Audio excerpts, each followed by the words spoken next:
In this video, we're going to talk about healthcare costs in America. And if that doesn't sound like an exciting topic, well, I don't blame you.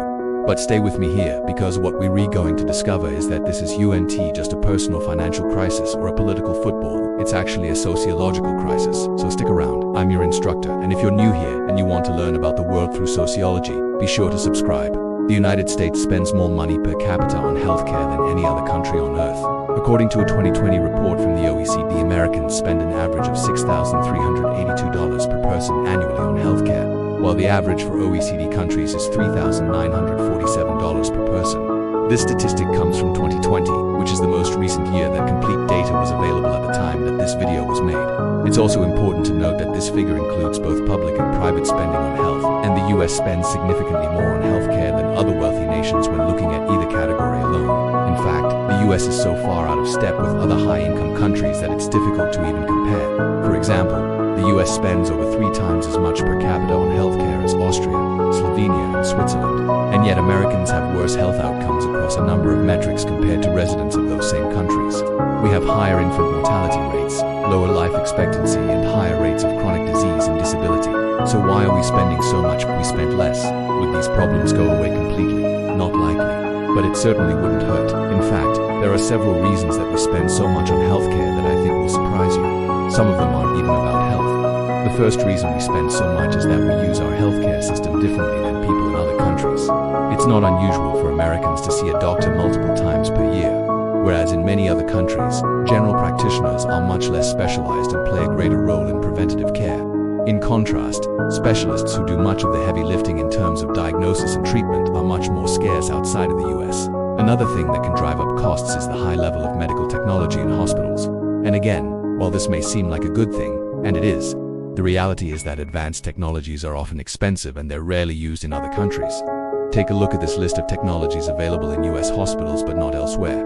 You'll notice that many of these are highly technical. There are some that might seem like luxuries, like TVs in patient rooms, and others that seem like necessities, like advanced imaging equipment. While this list is somewhat dated, it still makes a valid point about the relative sophistication of hospitals in the US compared to other countries. But having access to cutting-edge medical technology isn't the only way that the US differs from other countries.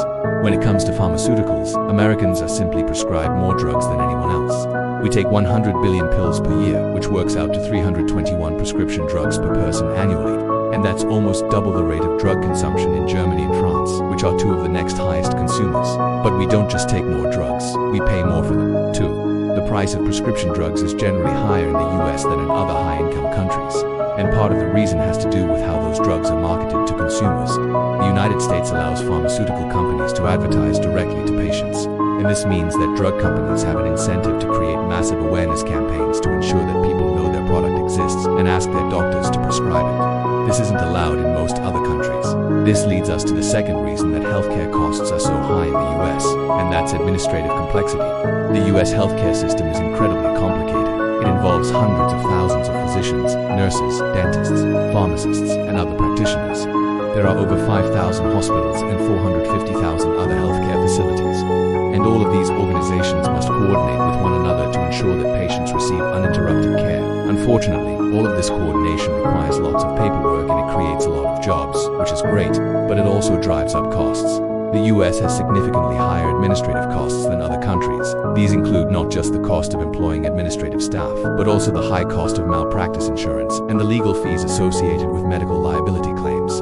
Now, it should be noted that administrative costs have been declining in the US since the late 90s due to the introduction of electronic health records. But administrative costs still account for 28% of total healthcare expenditures in the US, which is more than twice the administrative costs of other high-income countries. The third reason that we spend so much on healthcare is because we consume it differently than other countries. To understand what I mean, consider this. The US has more hospital beds per capita than any other country. As you can see, the closest competitor is Spain with 4.1 hospital beds for every 1,000 residents. The US has 6.1. The downside of this is that while Americans have access to hospital care, they stay there longer than they need to. On average, Americans stay in the hospital for 6.2 days per admission compared to an OECD average of 4.6 days.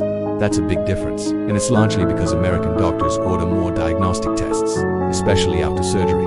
They also monitor patients more closely once they're readmitted, and they keep them in the hospital longer before discharging them. The result is that hospitals generate more revenue and that drives up overall healthcare costs. But while those are three of the biggest factors contributing to our high healthcare costs, there's one more, and it's probably the biggest of all. Unlike most countries on Earth, the United States does not guarantee healthcare to all people as a human right. Instead, the majority of Americans get their health insurance through their employer. This leaves millions without options. Many of these people end up uninsured, and that means that when they get sick, they put off seeking treatment until they absolutely have to go to the emergency room. Millions of others struggle to find affordable insurance plans that meet their needs, and they're often forced to settle for high deductible plans.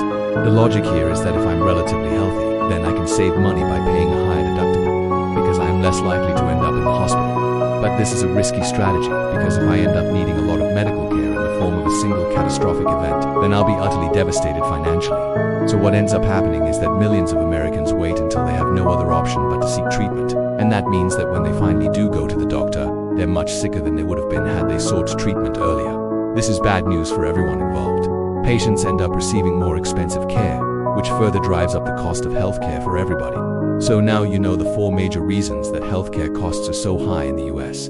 And you have my permission to go ahead and roll your eyes at any politician who suggests that we can solve this problem by doing things like cutting waste, fraud, and abuse. Don't do that.